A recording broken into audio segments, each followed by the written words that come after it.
Brought to you by Vega, powered by Sensodyne and Vinyl. Grow relentlessly. Associate sponsor UltraTech cement. આપ જુઓ અમદાવાદના રસ્તાઓ પર કેટલી બેદરકારી છે કે અડધાથી ઉપર રોડ બન્યા નથી. વ્હાઇટ ટોપિંગના નામે હવે જ્યારે ચોમાસું માથે છે, જો કોઈ અકસ્માત સર્જાશે, દુર્ઘટના ઘટશે તો જવાબદાર કોણ હશે? સત્તાધીશોને સીધો સવાલ થઈ રહ્યો છે. સૌથી પહેલા આપ આ ત્રણ ચહેરાને જાણો. આ છે અમદાવાદ મ્યુનિસિપલ કોર્પોરેશનના મેયર પ્રતિભા જૈન, સ્ટેન્ડિંગ કમિટીના ચેરમેન છે દેવાંદાણી અને એમ થેનારસન કે જેઓ મ્યુનિસિપલ કમિશનર છે.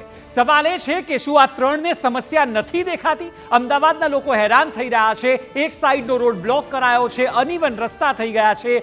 વ્હાઇટ ટોપિંગના નામે આંખ આડા કાન કેમ કરી રહ્યા છો? સવાલ એ છે કે આ પરિસ્થિતિ સર્જાઈ છે, ચોમાસું માથે છે, પાણી ભરાશે, લોકોને તકલીફ પડશે અને તકલીફથી વધારે મોટો અકસ્માત સર્જાઈ શકે છે. રોડની ડિઝાઇન જોખમ સરશે તો શું કરશો? જવાબદાર કોણ હશે? આ ત્રણ વ્યક્તિઓને સવાલ છે કે જેમના માથે જવાબદારી અમદાવાદ શહેરની સુખાકારીની છે. કોન્ટ્રાક્ટરની સામે પગલાં કેમ નથી ભરાતા? જ્યાં જોઈ શકાય છે, TV9 સતત 2 દિવસથી બતાવી રહ્યું છે કે રોડ અનઇવન છે, ઉપર નીચે છે, વાહન ચાલકોને તકલીફ પડી રહી છે, સવાર સાંજ ટ્રાફિક સર્જાય છે અને જ્યારે પાણી ભરાશે ત્યારે શું સ્થિતિ થશે? અને એટલે સવાલ એ છે કે તમારા અધિકારીઓ સ્થળ તપાસ કેમ નથી કરતા? આટલી બધી ફરિયાદ થઈ રહી છે, વિકાસના નામે વેઠ ઉતારી રહ્યા છો, સ્થળ તપાસ બિલકુલ નથી કરી રહ્યા. એ મોટી બેદરકારી છે.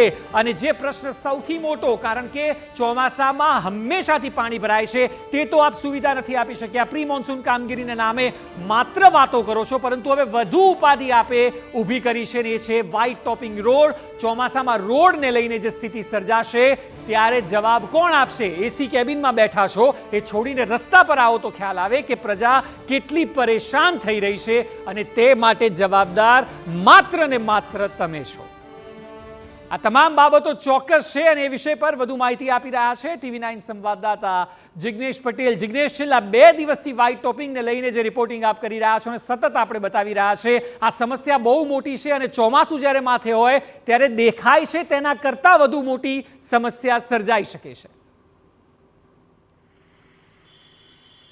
અક્ષય, સીધી વાત છે કે 2 દિવસથી TV9 અહેવાલ પ્રસારિત કરી રહ્યું છે. વ્હાઇટ ટોપિંગ રોડ આખરે કયા પ્રકારના અને કઈ ગુણવત્તાના બનાવવામાં આવે છે તેને લઈને આ અહેવાલ અમે પ્રસારિત કર્યા છે. સૌપ્રથમ તો દર્શાવીશું કે જે જોધપુર વોર્ડમાં જે વ્હાઇટ ટોપિંગ રોડ તૈયાર કરવામાં આવ્યો છે તેનું જે આ માપ છે, તેનું લેવલ છે, તે બીજું ડાબી તરફ જે રોડ આવેલો છે તેના કરતાં ઊંચું છે. એટલે કે કોઈ પણ વાહન ચાલક જ્યારે જો અહીંથી વાહન પોતાનું પસાર કરે તો તે મુશ્કેલ ભર્યું બને.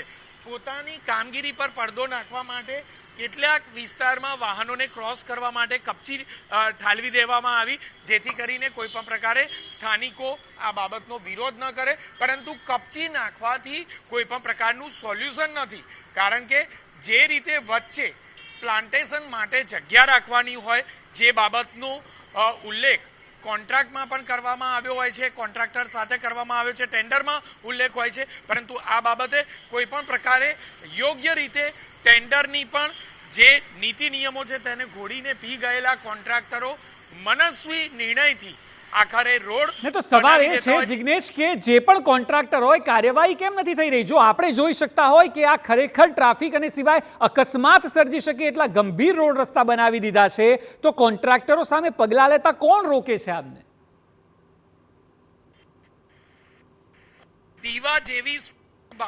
દીવા જેવા સ્પષ્ટ દ્રશ્યો છે અક્ષય, કે જેમાં સ્પષ્ટ દેખાય છે કે એક તરફનો રોડ ઉપર અને બીજી તરફનો રોડ કેટલી હદે નીચા લેવલનો છે. જગ્યાએ આ જ પ્રકારે સમગ્ર 1.5 જે કિલોમીટરનો જે રોડ તૈયાર કરવામાં આવ્યો છે તે સમગ્ર રોડમાં આ જ પ્રકારનું લેવલિંગમાં વેઠ ઉતારવામાં આવી છે. પરંતુ તેમ છતાં હજી સુધી અધિકારી કે પદાધિકારીઓએ કોઈ પણ પ્રકારે અહીં આવી અને સ્થળ તપાસ કરવાની પણ તસદી લીધી નથી. એટલે કે કેટલી ચિંતાજનક બાબત ગણી શકાય કે કરોડો રૂપિયાનો જ્યારે ખર્ચ કરવાનો હતો ત્યારે ક્ષણભરનો વિચાર કર્યા વિના ખર્ચ તો કરી દેવામાં આવ્યો, પરંતુ જ્યારે કોન્ટ્રાક્ટરે પોતાની કામગીરીમાં બેદરકારી દાખવી છે ત્યારે આજ અધિકારી અને પદાધિકારીઓ તેને છાવરી રહ્યા છે અને સ્થળ તપાસ કરવામાં પણ તેઓ ઠાગાઠૈયા કરતા હોય તે પ્રકારનું આ જી. દ્રશ્યોમાં જોવા મળી રહ્યું છે. આખરે જે બિલકુલ જિગ્નેશ, આભાર સમગ્ર માહિતી બદલ. તો જે સ્થિતિ છે તે ખરેખર ભયજનક છે. આ પ્રકારની બેદરકારી બિલકુલ ન ચલાવી શકાય, કારણ કે લોકોના અકસ્માત થશે, પાણી અહીં ભરાશે, લોકોને નહીં દેખાય. TV9 ચેતવી રહ્યું છે કોર્પોરેશનને કે આ પ્રકારની ગંભીર બેદરકારી ન દાખવો.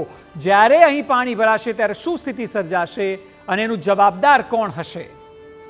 Brought to you by Vega, powered by Sensodyne and Women. Brand Zabanti. Associate sponsor, Ultratech Cement.